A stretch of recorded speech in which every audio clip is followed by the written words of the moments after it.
Welcome to ILTV Security Brief. I'm Caleb Ben David. Each week, we focus on the latest developments relating to security and defense here in Israel and the Middle East. And we start with our roundup of the top stories over the past week. Edan Alexander, a 21-year-old American-Israeli soldier captured in the October 7th terror attack, is freed after 584 days of captivity in Gaza, in the first deal negotiated directly between the U.S. and Hamas. An Israeli negotiating team resumes talks in Doha for an agreement to release more of the remaining 58 hostages. Israel vows to continue its military operation against Hamas in Gaza with an airstrike targeting an underground tunnel in Khan Yunis, believed to hold the terror group's military leader, Mohammed Sinwar. Hamas has yet to confirm if the brother of Yahya Sinwar was killed in the strike. Zila Gez, a 30-year-old Israeli woman on her way to hospital to give birth, dies after being shot in a terror attack in the northern West Bank. Doctors deliver her baby boy, who is in serious condition. The IAF continues to strike targets in Lebanon, with aircraft taking out a terrorist operating from the Beaufort Ridge area in southern Lebanon. Israel says Hezbollah activities in that area constitute a blatant violation of the understandings between Israel and Lebanon. Yemen's Houthi rebels continue their rocket attacks on Israel, launching multiple missile strikes against the Jewish state after agreeing with the Trump administration to hold attacks against shipping in the Red Sea. Some international airlines resumed flights following last week's Houthi strike on Ben Gurion Airport, while others extend their cancellations. President Trump signs an arms deal worth $142 billion between Israel and Saudi Arabia while in Riyadh this week, the biggest ever between the countries. At the Saudi summit, Trump meets with Syrian President Ahmad al-Shara, urging him to crack down on ISIS and Palestinian terrorists and to join the Abraham Accords, this while pledging to lift sanctions on Syria. And now let's turn to our big story. The freeing of Edan Alexander this week represents a new chapter in the saga of the Gaza hostages. His release coming as a result of unprecedented direct negotiations between the U.S. and Hamas. Israel, too, has resumed talks for a deal, but Prime Minister Netanyahu vows that the IDF will continue its operations in Gaza and possibly expand them dramatically in the coming days unless Hamas agrees to free all the hostages. זה רגע מרגש מאוד. עידן אלכסנדר חזר הביתה. אנחנו מחבקים אותו, אנחנו מחבקים את משפחתו. זה הושג בזכות הלחץ הצבאי שלנו והלחץ המדיני שהפעיל הנשיא טראמפ. הדבר הזה זה שילוב מנצח. דיברתי היום עם הנשיא טראמפ, הוא אמר לי, אני מחויב לישראל, אני מחויב להמשיך לעבוד איתך בשיתוף פעולה הדוק, כדי להשיג את כל מטרות המלחמה שלנו. לשחרר את כל החטופים ולנצח את החמאס. זה הולך ביחד, הדברים משולבים זה בזה. But the government and the IDF face some difficult choices ahead as it prepares for the renewed Gaza offensive. And Israel must do so against the backdrop of a rapidly changing regional security picture as President Trump races ahead with deepening the U.S. alliance with Saudi Arabia, forging new links with Syria, conducting talks for a revived nuclear deal with Iran, and dramatically reshaping policies that guided the U.S. in the Middle East for decades. Well, joining us to discuss these issues is Reserves IDF Lieutenant Colonel Doron Avital. He's the former commander of IDF Special Forces, including the elite unit known as Sayeret Matkal. Doron, before we get to the big picture in Gaza, I want to ask you specifically about that IDF operation this week, which may have taken out the head of Hamas's military wing, Mohammed Sinwar. It's just striking how precise that airstrike was on that terror tunnel, which was built adjacently to a hospital. What's the key elements in carrying out something like that? I think intelligence combined with a very proficient, competent Air Force, and we have shown it when we assassinated or eliminated Nasrallah. Right, it's quite similar, it seemed, to what happened taking out the head of Hezbollah in Lebanon. Because you have to compute the depth of the tunnels and to see how those bombs strike one after the other in this exact location and create the depth necessary in order to dismantle those tunnels. So it's a proficiency and a competency that the Air Force achieved, and together with exact indication from the intelligence, you can create such outcomes. All right, they're still waiting to hear, of course, if Mohammed Sinwar was killed in that strike. Now, let's move from tactics to, I guess, strategy. Exactly. This is where the problem is. Yes, now the government has to decide whether to continue these types of sort of targeted strikes in Gaza or proceed with this much bigger operation, which has been dubbed Gideon's Chariots, in which the IDF will take over basically Gaza, and Prime Minister Netanyahu says this is what is needed, for example, to pressure Hamas for a hostage deal. I mean, what's your view? What's that discussion like, especially on the security level? I think it's not simple. We are in a cross-junction, given also the current events with the Trump visit and the fact that... Right, we'll get to those in a minute. Yeah, and the fact that Edan was released. So there's also a momentum for a deal. So basically there are two timelines or two efforts can compete. The possibility of having a deal and the possibility of really expanding the campaign. Now, even if you expand the campaign, there are limits at what can you do, because if you really take Gaza altogether and command Gaza, this is a challenge that the IDF would have to take seriously, because this means to be the occupying powers, it means responsibility carried towards a lot of manpower, a lot of boots on the ground. And I would say months and years staying there, and also the recovery plans for Gaza wouldn't be able to be taken place, because I don't think anybody would invest even a cent, knowing that Israel is the ruling power in Gaza. So I think there is a dilemma here, and I think Israel would have to consider this dilemma in the next few days or a week or two. And this would have to be measured against the idea of maybe to cut a deal, maybe to have disarming of the Hamas by some kind of a deal. This was considered by a few, having some kind of international or Arab force entering Gaza. I think we really have to consider all those options and be very careful. It's not very simple now just to expand the campaign. It would have consequences that I'm not sure we're capable of containing. Let me ask you, there is talk of a deal that would be just have a, say, 1 or 2 month ceasefire in return for the release of not all the hostages, at least not at this stage. How does the IDF deal with, this kind of flexible time tunnel on such what is apparently supposed to be a major operation? No, I think from the perspective of the IDF, it's possible. A ceasefire a month, two, and then to start again. I mean, this is not an issue. The IDF proved that it can regroup, prepare, and be willing, and hold the ceasefire and then act. So that's not the issue. The issue, of course, if you do this thing, what will be in the end of the ceasefire, whether you go to a one deal, all the hostages, and some kind of resolution for Gaza, or you go piece by piece and try to get whoever you have in your hands and then consider what next. Also, I think the Hamas, who are Hamas abroad and Hamas in Gaza, would require, if this is the scenario, some kind of guarantees from the people that moderate this deal, from the US, whatever, about the next phase, because otherwise they would have no incentive to go to this deal. Right, so definitely a complicated equation. Complicated scenario for sure. Now, Eyal Zamir, the new chief of staff, who said he wants to be a fighting chief of staff, he at one point even said that this year would be a year of fighting, of war, so he's ready, and it seems in agreement with the government on this strategy, but he has had some differences with some ministers in the cabinet, especially on the issue of who is going to oversee humanitarian operations. It does appear there's a plan to start in the coming weeks even, where U.S. contractors will handle the distribution of aid so it doesn't get into the hands of Hamas. But the IDF will have to provide some kind of security around that. What are the challenges for the IDF in dealing with this kind of I think Eyal Zamir, the new chief of staff, is very adamant that he doesn't want to see the IDF actually commanding this humanitarian assistance and aid, because this would mean that we are the occupying power. We take the responsibility. We risk our soldiers in this context. It's not a scenario that he wants to subscribe to. So the other scenario, of course, those U.S. companies, but then the IDF would have to give the security umbrella around it. It's not that simple.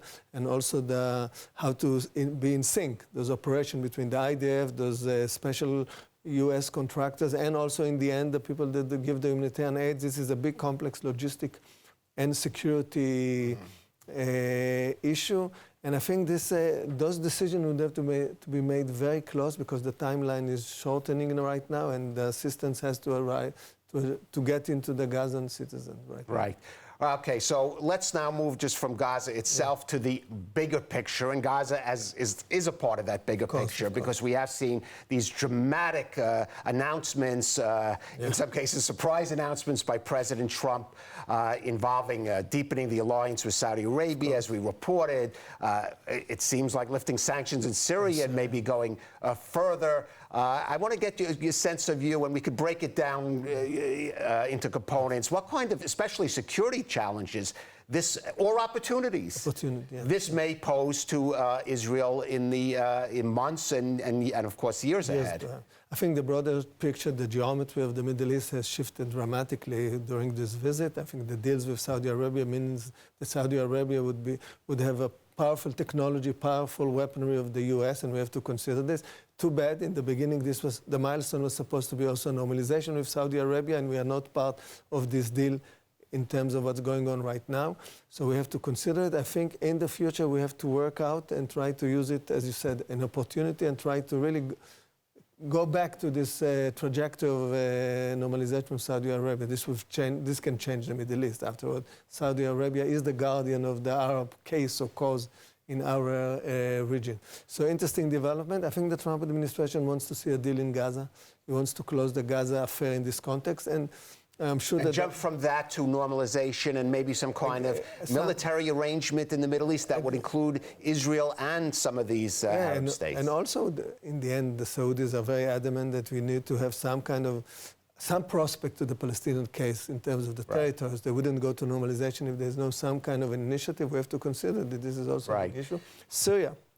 Well, I want to ask you, let's take Saudi Arabia is a country that Israel wanted to have ties with. There's two other countries involved here that are more problematic for Israel, Syria and also Qatar. Of course. But Qatar is a player. We don't have a border with Qatar. It's more in a different level. That's more of on the diplomatic level. Exactly, diplomatic level. But Syria, for sure. I think we have to understand from our perspective, to have a stable country at our borders, it's always for the best. We would have preferred Lebanon to be a stable country, commanded one weapon, one law. If Syria can go in this path, for sure we shouldn't have an objection. I mean, for sure, the Golan Heights, it belongs to us. There's no way we are going to compromise our hold on the Golan Heights. But it's not like we have some territorial claims over Syria. The only problem that we are not sure that Giuliani would actually succeed to unite Syria in such a fashion. So this is why we took all those precaution steps, and we took some territories, and we are in the... And also acting to protect the Druze in southern Syria. We had the issue of the Druze, because this intimate relationship with the Druze and the Druze with their comrades in Israel, and the Druze, this alliance between us and the Druze is key. It goes back to 48. It's a commitment we have to withhold. So I think it would be interesting to see this. Trump made a bold move, lifting the sanctions, saying Syria. Which apparently Israel was not happy about, seeing it maybe as premature. I think Netanyahu's government for sure wasn't that pleased about it, but I'm not sure about it. I mean, I think Trump thinks that Giuliani can make it. We have to be very careful. We can protect our interests. Syria is weak militarily wise. It's weak militarily wise, but it does have a very powerful patron. It used to be Iran. Now it's the Turks, and we know where President Erdogan, his attitude toward Israel. So there is concern about now him having military forces coming close to Israel's border. I mean, in the Middle East or everywhere in the world, there's no vacuum. So once we succeeded to break successfully this alliance or this territorial continuity between Lebanon and Iran, so now in this vacuum, in this wedge, Turkey enters, basically, for sure, in the northern of Syria. So we have to be very careful. The relationship between us and Turkey had ups and downs.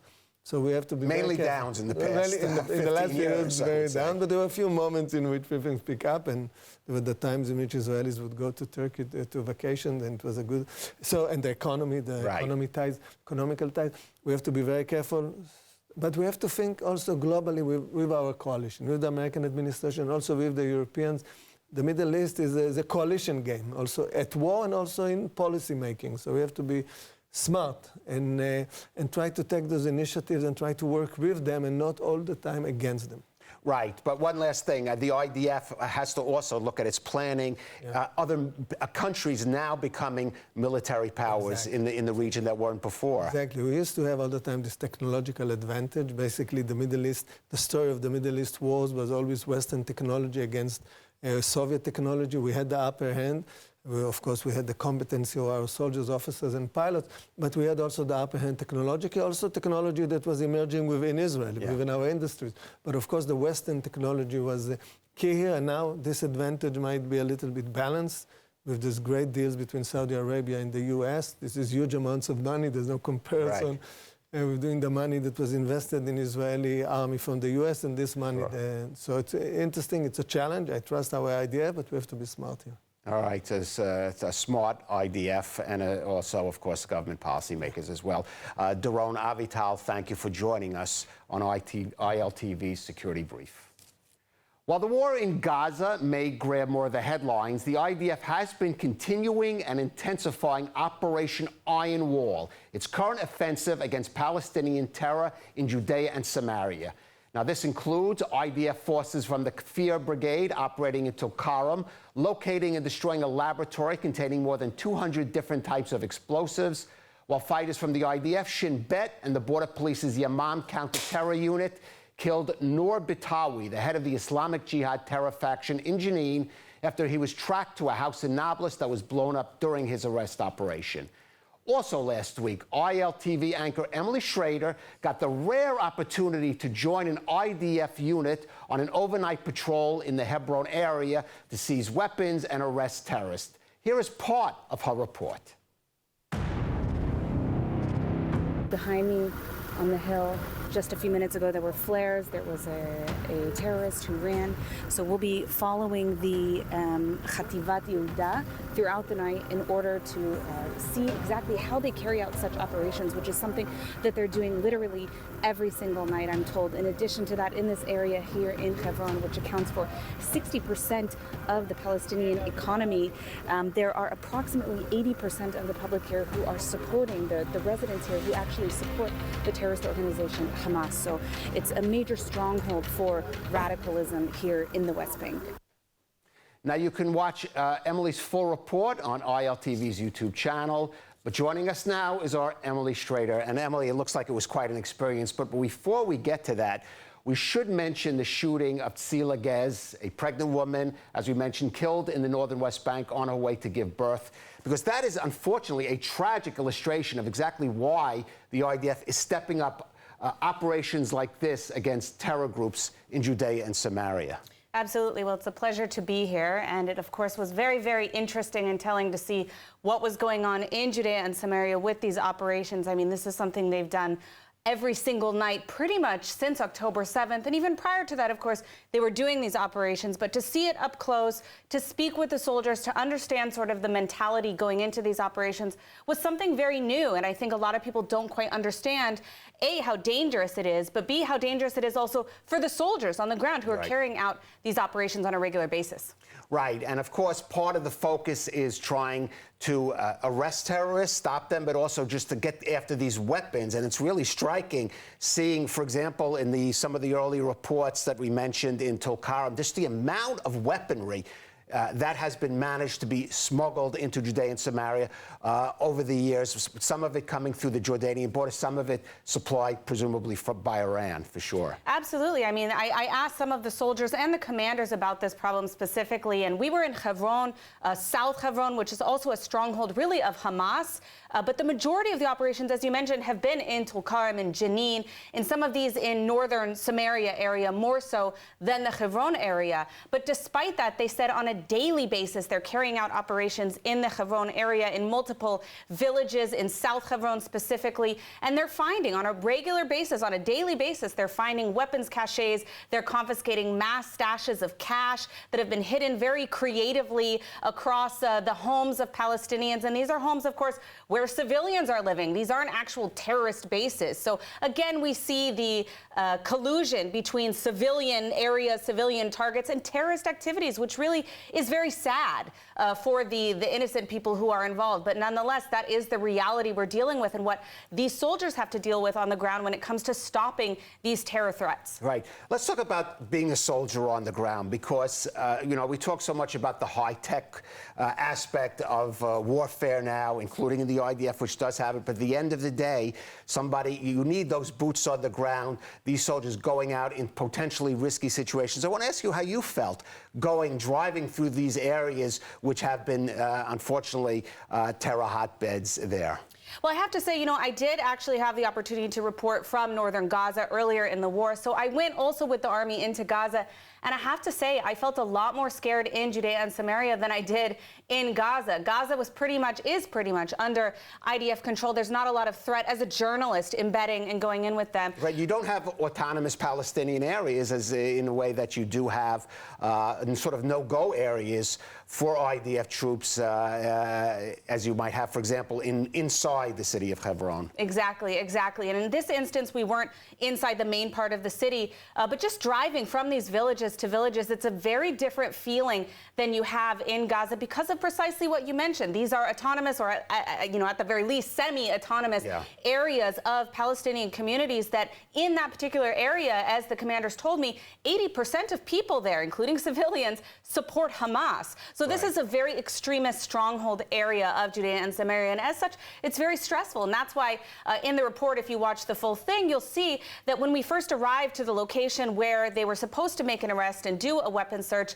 the suspect actually fled. He fled from the third floor balcony into the fields, and the soldiers had to go chase him for well over an hour and then bring him back and apprehend him. So this is the reality that they're dealing with on a daily basis. And if it wasn't for the tremendous work that they're doing, and I want to note specifically the reservists, most of the 44-person group that we were with were reservists, people who have served hundreds of days away from their families, away from their businesses, in order to help the IDF combat terror in the area.